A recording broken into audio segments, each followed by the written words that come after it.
Guys, I would be remiss. I would be irresponsible. I would be delinquent if I did not talk to you guys about Edson Barboza. What the heck is going on here? Edson Barboza is a veteran. Edson Barboza has been there and done that. Why is he getting better? How is he getting better?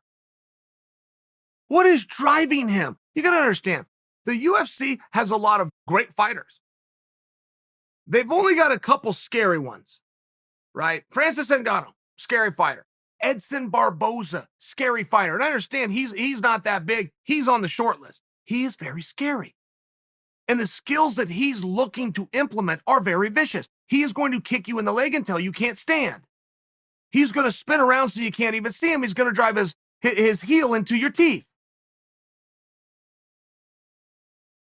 What happened tonight with Shane was one of those moments. Scary.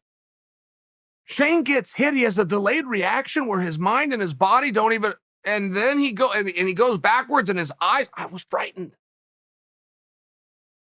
And where do you go with Barboza? You got to be able to look at the commitment that this man has made. This is a guy who competed at 155 pounds. Later in life, decides he's going to go to 145. Copy Jose Aldo. In fact, when Jose went down to 35 is when Barboza decides that he's going to go to 45. But I only bring it to you because that is a commitment like few would ever have the discipline to make. Later in life, I mean, ask yourselves, do any of you weigh less now than you weighed in high school? If you're in high school, do any of you weigh less now than you weighed when you were in the 8th grade, right? That's not how the human body works. He got smaller, which means he started to work harder. Okay? Calories in and calories out. And he started to eat differently. It was a lifestyle commitment. He also wasn't happy. I'm talking Barboza here.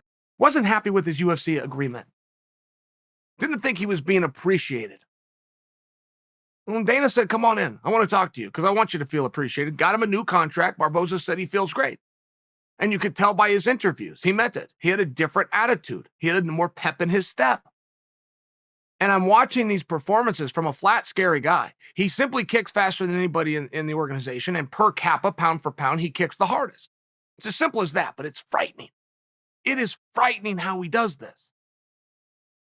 And I would really like to see him start getting his due. This is his third fight in the welterweight class. He's officially 2-1. He believes he won all three. I saw something different. I think he's 2-1. In all fairness, I think he's 2-1. But I think that whatever's going to come next for him is going to be something very special. I think that it's time that he start to be recognized. And as much as you and I look at him as a veteran, he looks at it as though his career is just starting. And those are easy words to speak. I'm seeing this in the performance. I'm seeing a guy who is getting better and who's working harder. And it's very rare that this happens later in life, not to mention at a lower weight class.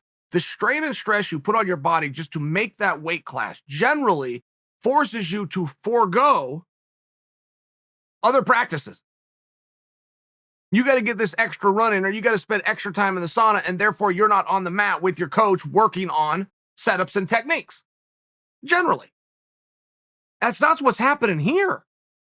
Barboza has changed his lifestyle. He's changed his physiology, and guys, he's getting better. It's a really interesting thing to see. I just wanted to pay him his due. He very much deserves it. This was a special night tonight in many ways. Seeing these guys get back, seeing them in live crowds, seeing them feed off the energy. Tony Ferguson, he's as tough as an old leather boot. But guys, I would submit for you some of that toughness and some of his ability to push on came from the crowd. Tony Ferguson draws from crowds. If you guys remember 246 where he got beat by Justin Gaethje, it was a problem for Tony. Not having a crowd there was a problem for Tony. He just liked it. He liked the energy. So to see all of these athletes have that energy back, to go out there and perform. Dana upped the bonuses from 50,000 to 75,000. Tyron Woodley thinks that's why we got such great fights tonight.